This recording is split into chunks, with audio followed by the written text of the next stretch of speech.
Hey guys, I just thought I'd do a quick video. I was talking to a guy today. He was looking at some of my digital art and he was wondering how I go about doing it. Didn't understand the process of what's involved in painting digitally. You know, I refer to it as a painting, but it's digital. And he was wondering maybe I took a photo and manipulated it with filters or something like that. And I just thought I'd just do a really quick video just to show you sort of what's involved. So let's have a look here. There we go. So I'm using my Microsoft Surface, which is also screen capturing this video at the moment. And I use a program called Sketchbook. There's a million different ones, but yeah, this is the one I prefer because it feels like it has more natural, real world sort of tools. As you can see on the left here, you've got, I only just reinstalled this, so there's a lot of brushes and stuff that I haven't sort of set up and stuff like that, but let's have a look here if I go to open recent. Okay, so this is the painting I did the other night. Let me just turn that around. There we go.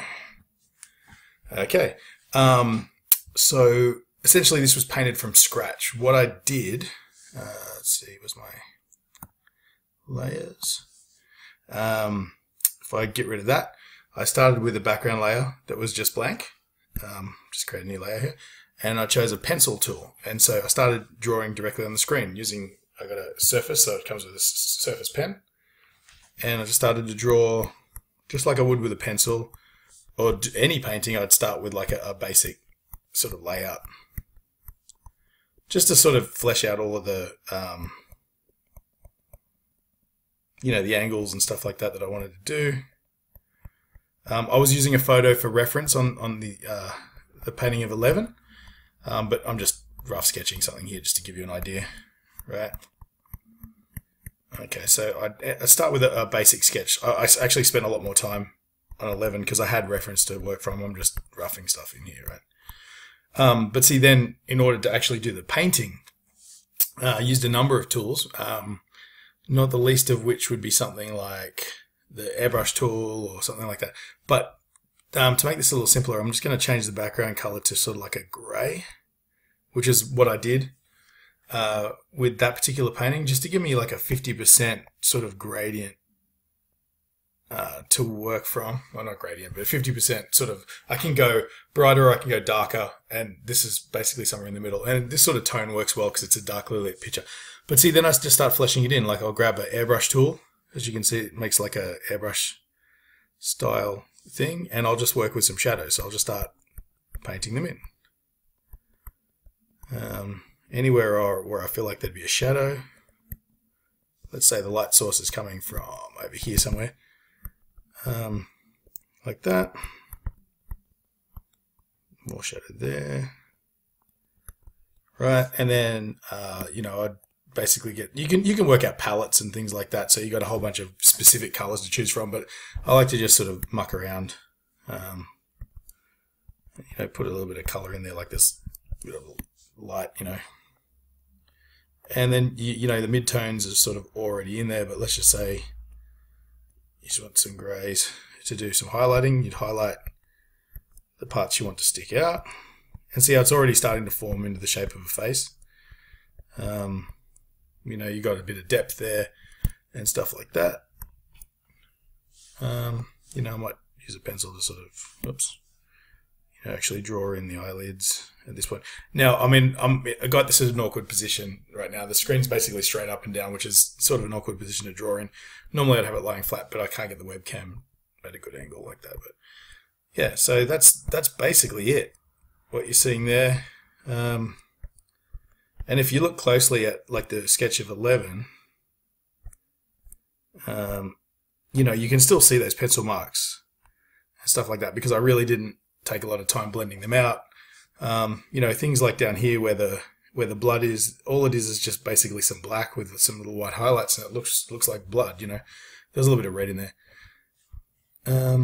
You know, but if you look really close, there's still pencil marks. And I mean, if I wanted to, I could sort of go in here.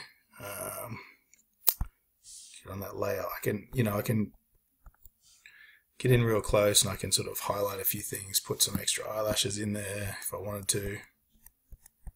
You know what I mean? Like that, and that's what it is. It's just literally taking that first initial sort of design rough design, and you just keep manipulating what you see. Oops. You just keep manipulating what you see. Compare that to the image you're drawing it from, and you keep going. Like I actually, halfway through doing this, I realized this eye here was out of position. So the beauty of digital is I can grab tools where I can sort of draw in a bit, and I can shift it a little bit if need be. It's probably actually even a little bit better than it was. And then I just get the airbrush tool and I just color in all of those bits around there again, just to sort of get rid of the gap, and then it just comes down to a little bit of texture. Like you can, with this sort of program, you've got a whole bunch of brush options, so you can use markers. It's got the Copic color library, so if you're used to using Copic markers, this has them built in, so I can just go up here and select specific actual colors from the Copic library. I don't usually use them. I mean, I use instinct when it comes to color. Most of you know I'm colorblind, so but you got smudge tools, so I can sort of take a brush there, change the size of it, change the opacity to make it. This is the secret with airbrushing. You can sort of layer on colors. You move the flow down to like 25 or something like that, and it doesn't make a whole lot of difference. Or you have it 100%, it makes a lot of difference, and then you can take this. Oh, I like that brush. I can then put it over here in the brush library for later, and just click on that whenever I need to use it, And you build your own sort of workflow. See, I'm going through now with the smudge tool and just smoothing out a few of these things. If I'd have spent a little bit more time on this picture, I would have probably done a lot more of this. And getting something like this, which is a textured brush, giving it selecting a color nearby. So that's like a dark color from this area. I can sort of take down the opacity and the size, take that down to sort of basically nothing, and maybe make it a bit bigger. And you can sort of you can add little bits of just dissonance, a little bit of noise to sort of give more of a flesh texture, I mean, there's a million different ways of doing that, but you get the idea. So, taking something like this and turning it into this is exactly like you would with doing oil painting. You just keep layering things and blending things until it just looks right. And that's it. There's no secret to it. It's just practice. And, sort of the other trick is knowing when to stop. You can keep doing this for hours. I decided to end it where I did because I was just running out of time, and it looked okay. It looks better zoomed in than it does zoomed out. Because you can see that a lot more work needs done blending up in this area, and a bit background wouldn't have hurt, things like that. But yeah, so hope that helps you understand sort of what I do and how it works. Yeah, cool. Thank you.